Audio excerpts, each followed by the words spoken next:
Is Kimi Antonelli trying to pull off an Oscar Piastri 2025 blinder? Because looking at how the things are going, there is very much a high probability. I am the grid guy, and let's talk about the Japanese Grand Prix, shall we?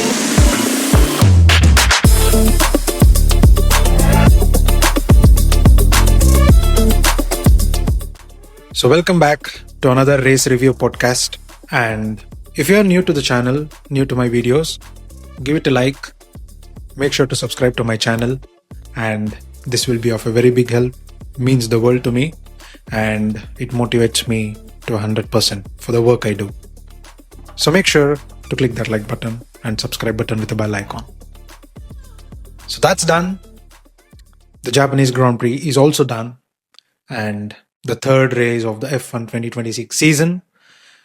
So now it's going to be a spring break because of the race cancellations in Bahrain and Saudi. But then, the Japanese Grand Prix. So looking at the race results, so it's another win for Kimi Antonelli.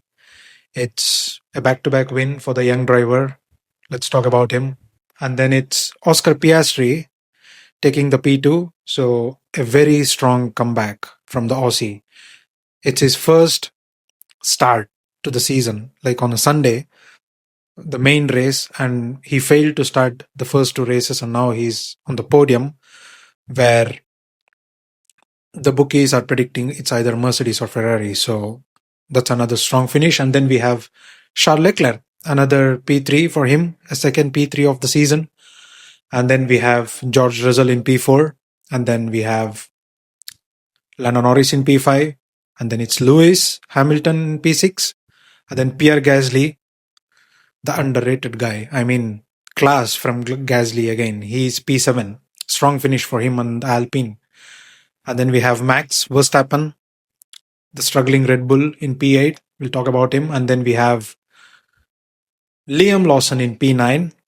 Strong finish again for Racing Bulls into the points. And then Hadjar rounding up the top 10. So to begin with, we have to start about the race starts in general. I mean, this race, the race start was phenomenal. I mean, the obvious thought was that the Mercedes would bottle the start again. The Ferraris would be rapid with their start. Both of the things happened. So the Mercedes failed to get off the line. Both the cars, Russell and Antonelli, they failed to convert the start. I mean, they fell back 3 to 4 places altogether. And then the Ferraris were rapid with the starts again. And then the surprise of the race start was McLaren. I mean, the car is very much unreliable at the moment, especially when it comes to the Lando side of garage. But if that car is on the track, you can clearly see the improvements they are making race by race. And then flashback to the preseason testing, and if there was one team who was struggling with the race starts, it was McLaren. And now they're almost matching Ferrari. I mean, Ferrari still looks to me they have the slight edge on the other teams, but then McLaren matching them, and even to the point where one of the McLarens led a Ferrari car, Lando leading Hamilton, and Piastri getting off the line and beating Mercedes. So that was spectacular. There was a scare initially that Mercedes would just roll off the season and they would dominate 1-2 each and every race. And then there would be Ferrari 3-4 constantly, and then it would be a slight off challenge here and there during certain weekends. But now we also have McLaren. And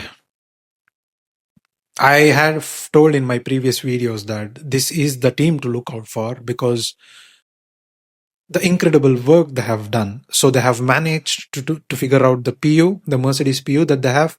It's clearly the strongest PU on the grid right now.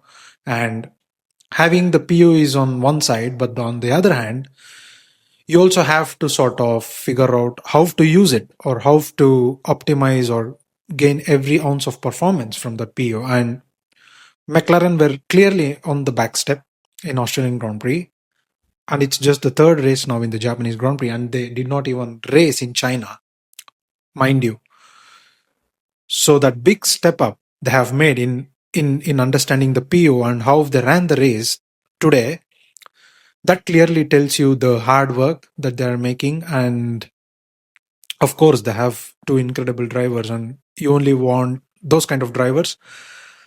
But yeah, they still have their own gremlins. Their concerns are still more with unreliability. We saw how Lando struggled with all the practice sessions this weekend, and I think he only got a collective time of 15 minutes out of 3 hours of practice sessions, which is very, very bad. I mean, Aston Martin had more time on the track compared to Lando McLaren. So now the bright part for the McLaren fans is that there is literally a month break between this today's race and the next upcoming race, Miami. So they have ocean of time. They have very huge amount of the time window that they can use to develop the car, get rid of all the unreliability issues, and make sure the car is running again. So watch out for the team. They are going to challenge Ferrari and eventually Mercedes as the season progresses. So the race starts were good, and then good launch of the line, and then yeah, Oscar Piastri led the race, and then it was Charles Leclerc in P2 and then Norris in P3. The move he made on George Russell to get P3 was fantastic. He's driving more relaxed now. No pressure at the moment. Don't know how it pans out in the season, but that remains to be seen. And yeah, I mean the race starts were good. In that was something to watch out for this race, and it lived to expectations. We thought the Ferraris would compete with Mercedes, and now we had three teams, so that was better. And I think Audi had a bad race start as well. So yeah, overall this was the pecking order. And then later during the race, Ollie crashed out, a big accident. Hope he's fine, because the onboard video they did not show at the time of contact with the barrier, and then once he got out of the car, the way he was limping looked very, very scary and concerning. But then there was also, like, at the end of the race, they showed him coming back to the garage. So he was looking good, which is the best part of the weekend. So him getting out of the car and having no serious problems. So that was good. And then the safety car came out, and that really helped Antonelli, because I think it was either George or it was, to an extent, Oscar, who had the race win in their hands. But then, yeah, the major advantage was to Kimi. But then, taking nothing from Kimi Antonelli, the after the safety car restart, the way he managed the race, the way he pulled away from the rest of the pack, incredible. 13 to 15 seconds gap when the race ended, he took the win from the next P2 car, which was Oscar. So brilliant race from Antonelli, excellent race management. I have been saying this. He could pull off a 2025 Oscar Piastri. I mean, the season is panning out exactly the same. So in 2025, we had Lando Norris as the heavy favorite for the bookies. But then from race 2, it was Oscar who was ahead. I mean, there was a few unlucky moments for Lando, and then he was clearly struggling with the car. And it's the same with Russell. He had issues with the car and he struggled a bit in China. But then there was Kimi who capitalized on that, and that was what Oscar was doing. You did not have any sort of mistakes that was visible from Kimi this race. He was on the top. I mean, even while leading the race, the safety car restart, and then the tire management, the battery management, the race management overall looked incredibly good. I mean, Oscar looked really strong. And we saw George Russell, how he was struggling with Leclerc in the traffic. So that's clearly evident now. When the Mercedes is in the traffic, it doesn't pull away. And yeah, in the cleaner air, that was his only opportunity for Kimi to make sure he stays in the lead and pull away from the pack. And that's exactly what he did. And it's back-to-back wins for him. And he's going to get more wins under his belt this season. Definitely to watch out for. I mean, yeah, it's George isn't going to get his way as the season progresses, and with Ferrari already in the competition and now McLaren getting up to speed, it's a big headache for George. And Kimi, his gremlins in qualifying is gone now. He has back-to-back pole positions, and now he has back-to-back race wins, and his ceiling for improvement is very much higher. It is only second season of his career, and now the way he has improved, the big step up he has made, was similar to how Oscar stepped up from 2024 to 2025. And yeah, congratulations to him, and big win, huge win. So definitely to watch out for Kimi Antonelli, and I think he's gonna get stronger only from now, and he isn't going to fall off, is what I feel. And then we also have to talk about Max Verstappen and Red Bull. I mean, Red Bull currently, they are struggling a lot. I mean, a lot. So they don't have the grip, they don't have the balance, and their PU isn't helping either. And they're almost 20 kgs overweight, which is a bad thing on top of everything.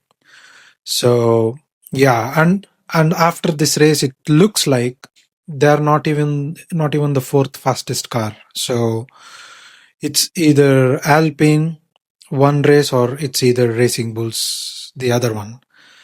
So yeah, Red Bull is in a mess right now, and Max Verstappen, I mean, this guy was dominating Formula One the past few years, and now it's a bit sad to see that he's struggling to sort of race wheel to wheel. He doesn't have any help. Like if there is no PU battery power, the balance isn't helping, and if there is no balance or grip, the PU isn't helping. So he is trying to extract everything from that car right now, but that isn't helping. And yeah, I don't know. They have said there will be huge upgrades in Miami for Red Bull. A lot of teams are bringing upgrades, but many reports say that the big upgrades is going to be with Ferrari, McLaren, and Red Bull, especially Red Bull, with how they're bringing upgrades to both PU and also with the car, with the chassis. So yeah, I don't know if they have begun the weight reduction program, like how the McLaren have started already. So yeah, I think the overweight factor is hurting them to an extent, and it feels sad. It feels sad to see Max Verstappen, and what's even more saddening part is that the social media, how they're judging or passing on the comments about Max, or how the criticism is happening right now. I mean, a lot of comments I have seen is that he just needs a car, he just needs, he just needs the power within the team to win races, or he's a baby or a child if he doesn't win the races, blah blah blah, all the BS. But we also have to remind ourselves that this is the same Max. Let's go back even before the ground effect era. I mean, he used to compete with Mercedes on the odd races. So Mercedes was very dominant 2014 to 2020 at least, and Max came to Formula One grid in 2016, and then he has been right up there with Mercedes. So it was, the Ferraris were there in 2017, 2018, and mainly 2019. But if there was one guy outside of the top two teams who was giving it to Mercedes or giving it to Ferrari, having race wins here and there, it was Max. And he clearly did not have the fastest car at that time, but he was there in the top three. He was there in top five all the time when he finished the races. And he was there in top three 70 to 80% of the time. And when we come to the ground effect era, we all know how he dominated those regulations. 2023, he broke all the existing records that the driver can break in Formula One. And in 2024 and 2025, he did not have the fastest car, but then he challenged for the titles and he won a title in 24. And 25, he just lost it by 2 points. So, yeah, guys like Max, guys like Lewis, like Fernando, we shouldn't jump to criticism all of a sudden. And they are the elite legends of the sport and currently the best drivers on the grid, if you ask me. And yeah, in the words of Gunther Steiner, the worst driver can win with the best car, but the best driver can't win always with the worst car. And that Red Bull right now is worst to the power of two, is all I can say. And it's clearly evident. It's not even the fourth fastest car anymore. And he's trying to get into points. And it's a bit saddening to see how he's fighting with the Alpines and the Gasly. But I think they need a big step up. They need a huge step up in the Miami upgrades. And I don't know. I think Red Bull are also good with developing the car when they bring some upgrades. And it was evident in 2025 after the summer break how they caught up with McLaren. But the bad luck for them is that the top teams right now, the Ferrari and McLaren, they're also gonna get the upgrades. So they are going to continuously improve their car as well. But right now, it's a mess. And I only hope what Max decides with his career in Formula One. Let's not jump to that. I won't even jump to that as well. But it will be there in all our minds or all the fans' minds that we hope that he stays in Formula One. And the F1 and FIA makes sure that the regulations are a bit improvised. But yeah, I'm so sorry for the Red Bull fans. It's so hard to see. Yeah, we knew how the McLaren days were in 2016, 2015, and we knew how the Ferrari days were in 2020. So not a good side. And now that's what Red Bull is currently going through. So that was pretty much from the top end of the field. Coming to the bottom end, it was pretty normal where we had another DNF with Lance Stroll and Aston Martin. Still seems like they're testing the car every race weekend. It's not an actual race weekend for them, even until now. So he had an issue. And then, yeah, a Cadillac. They're, as expected, still the slowest car on the grid. I mean, Bottas, when he switched on to the hard tires, it was, yeah, the way he struggled. First of all, there is no pace in the car, and then the tires didn't fit well for them. So that was another story. And then, yeah, good points finish for Lawson again. P9, good job. And then Lindblad, I don't know what happened to him. I think he had a bad race start because he had qualified in the top 10. But then, yeah, and Audi as well, both Bortoletto and Hülkenberg, they had very bad race starts. I think Hülkenberg dropped 6 places when he got off the line. But then I think it was a pretty decent race for them. That Audi looks incredibly reliable. Seems like they have sorted their major gremlins. And of course, now even if you get reliability concerns here and there, it still makes sense because they are the new power unit, they are the new works team on the grid. But then the way they are performing right now with very less reliability concerns is very promising, and it's incredible. Very good job, excellent job from Audi. And then we had the crash from Ollie Berman. I mean, there were concerns raised in the preseason testing and also in the opening race of the season where the closing speeds would be a disaster if not handled properly by the drivers. And that was the crucial and the main reason why Ollie crashed today.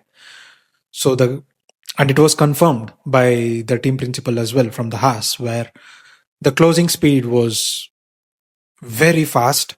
And when he closed in on Franco, he just couldn't get the car to the grips and he had to go off onto the grass. And then he lost complete control of the car. He just slid and crashed. And it was a 50G impact.